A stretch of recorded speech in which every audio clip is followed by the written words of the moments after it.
Walang hanggang pasasalamat sa pamahalang panlalawigan, TESDA at iba pang ahensya ang madirinig sa 55 mga Pangasinense.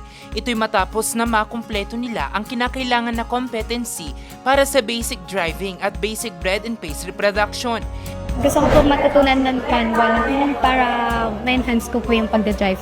Very thankful po ako sa opportunity po na nabigay sa amin na free na po ang training with allowance coverage. Nag-enroll po ako kasi gusto kong matuto sa basic driving training po.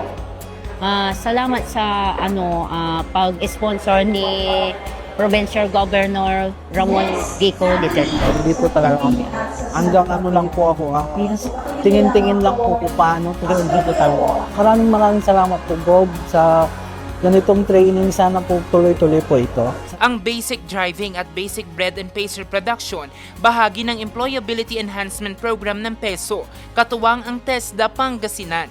Normalize lang natin yung partnership between TESDA and the Provincial Government of Pangasinan. Although lagi namang ginagawa yung pag-request na training sa amin, pinuprovide natin pa sa available. This means na mas marami tayong mga kababayan ang matutulungan through skills training programs that we provide in TESDA. Hindi po tumitigil si Governor Monmon upang mas marami pa ang magkaroon ng pagkakataon na makapagtrabaho dito sa loob ng Pangasinan or kahit sa ibang munisipyo or sa ibang bansa. Gawa tayo namin sa atin po ang mga programang ito at para sa atin ang mga programang ito. Patuloy pa ang pagsulong ng pamahalaang panlalawigan ng Pangasinan ng mga programa upang maiangat ang antas ng kakayanan ng mga manggagawa sa Pangasinan.